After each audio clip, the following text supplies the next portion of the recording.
Hello, Dad. This is Jay Warren. This is the Dadhood Journey podcast, and today's topic is this: Preschool Drop-Offs 101. Let's do it.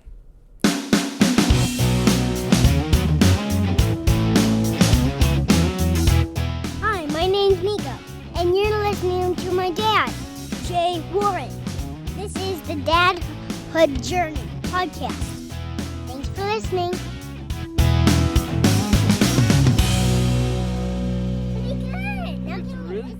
Yep.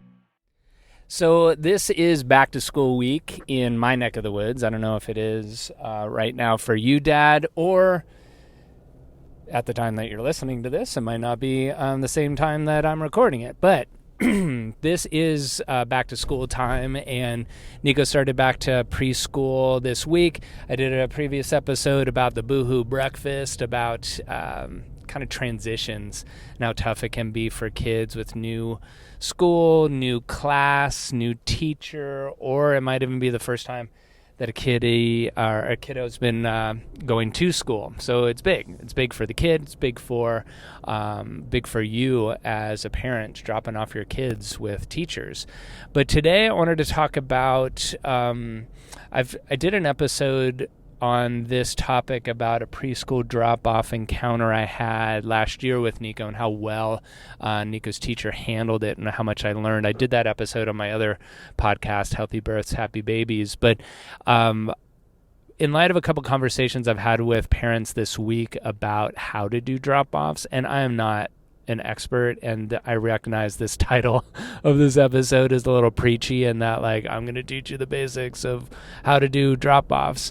But these basics that I've learned, I'll share with you. And if they work, awesome. If they don't, try something else.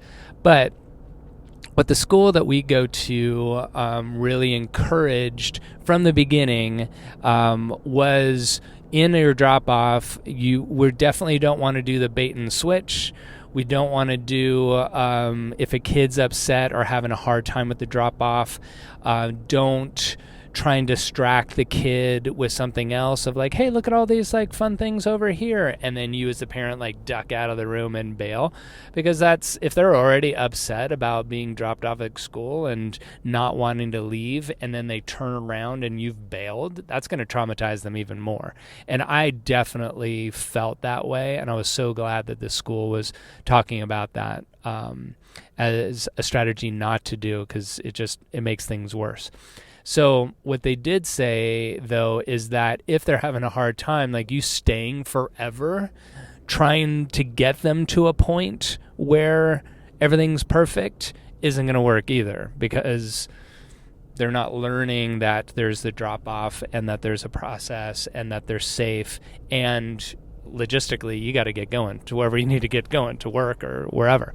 So what in this 101 basics that they've taught us as parents at the school is, one, making the ride into school or prepping them of how much fun they're going to have, how great the school is, how great the teachers are, how exciting it is to see their friends again, and all the cool things that you're going to get to do, and I can't wait to hear it afterwards. That all prompts them to have a positive experience. But if they are having a problem with the drop-off when you're there at school and they're, super clingy, holding onto your leg and won't let go, crying, saying, I don't want to go, all those things are so emotionally difficult on the kiddo, and they can be for you as well. I've been there, and this is what I learned from the school that can really help. So our school, thankfully, is not in the mindset of doing the bait and switch, the kind of distract the kid with something fun or playful, and then you ducking out of the room or bailing really quick so they don't see you anymore. Because if they're in an emotionally vulnerable state where they're upset and crying and don't want you to leave, if they get distracted by something momentarily and then they turn around and you're gone, that's going to be even more emotionally upsetting for them, feeling like they've been abandoned and certain kids will become even more so hyper vigilant looking for you because last time I was upset and crying and wanted you bailed, right? So we don't want to build that kind of habit or expectation on them. So what they recommended is going to wherever the drop-off place is going to be, whether it's getting everything in the cubbies, lunches put in the right place, and then into the classroom, and then doing a handoff with the teacher. Usually if a kid's upset at a drop-off, the teacher's really involved in it and helping the parents out. And what our teacher, or Nico's teacher last year helped with that I want to give to you as a possibility is in that transfer there, you get down onto their level and you say to them, I know you're upset, but I know you're going to have a really great day today. You're safe here. You're going to have a lot of fun. Your friends are here. Your teacher, whatever their name is right here. They're going to take great care of you. I'm going to see you when you get back from school, like whether you're picking them up or, say if mom's picking you up and you can tell her about all the great things. And when I come home, I want to hear about the great things you did over the day. But I'm going to need to leave in a couple minutes to go to work. So you're going to be here in your classroom. And then the kiddo going to the teacher, then the teacher basically was saying the same thing of, okay, like it's your dad's going to leave in a couple minutes, so it's acknowledging that there's going to be a leaving rather than like sneaking something in on them. And then the teacher was really acknowledging of the emotions and like, I know you're upset. I know this can be scary, but this is a really safe place for you. You're really loved and we're going to have a lot of fun and your friends are here, or we can introduce you so you can make some new friends and have some really fun activities to do today. And you can tell your parents all about it when they pick you up in just a little while. But today we're going to get to have fun. So now I want you to like give a hug and a kiss to daddy. He's going to leave. You can say goodbye and then we'll be here in the classroom. And so then we did a hug and a kiss, and he was still upset. He was still crying, not uncontrollably, but he still had tears in his eyes, and he's wiping them away and stuff, but he was still upset. But then he went to the teacher, and then she said, okay, time to go. And so then I left. And then, of course, I talked to the teacher afterwards on, like, how did everything go? And she's like, he settled down fine. Within a couple minutes, he was up and playing, and he had a great day.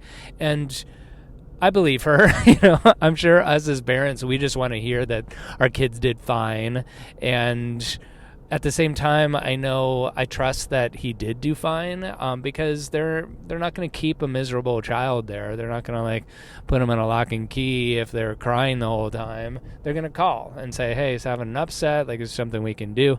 So that switch, that transfer, I should say, without doing the like bailing out the back door and sneaking away, makes a huge difference. And the school will attest to this, and this is what they told us before it started happening with Nico. And then we had a bad week where he was just really upset and that was happening. We saw it, that he moved through it quick. It wasn't like a whole month of drop-offs being miserable. It really was 1 week, and our week is 2 days. He only goes Tuesday, Thursday. So he did really good because I think it was acknowledging of the emotions, allowing him to feel safe in a new space, and then feel confident that mom and or dad are coming back and that he can go home. And that new experience isn't going to be scary the next time because he knows more of what to expect. So if your kid's having a hard time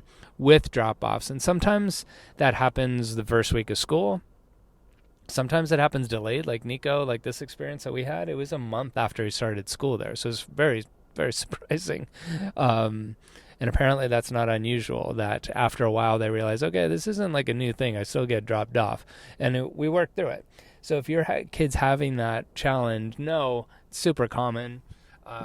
know that it's really common for you as a parent to feel upset by it too. So be good to yourself during it and take some things off your plate so you can focus on just shoring things up with that drop off. But no, it's going to change, and you're going to get back to, or get to a point where the kid's super excited about school more so than staying with you and be like, all right, see ya, I'm out of here, Dad, bye. And that's a really good sign that they're confident, they feel secure, and they're in a good environment. And so if that helps, I encourage you to try and do that. I mean, I'll probably be talking a lot more about acknowledging our kids' emotions rather than trying to make them feel whatever we want them to feel in a moment where they're going berserk. But in a preschool sense and in a new experience like that, it's absolutely essential so they can move through that and learn from it rather than it just being an emotion that gets squashed in them. So if you're having that experience or been through that experience and have something you want to share or share with another dad to give some advice and that you are seeing somebody post in our Facebook group, do that. Go to the Dadhood Journey. Look around what advice some dads are needing or that you have some to drop for our fellow dads. And then we can all help each other. So until next time, take good care of yourself, take good care of your families, and we'll connect on the next episode. I hope you enjoyed that episode. You can hang out with other dads in our Facebook group. Just go to Facebook, search for the Dadhood Journey, and apply to get in. See you there, and see you on the next episode. Thanks for listening. Bye. Perfect. There you go, Dan.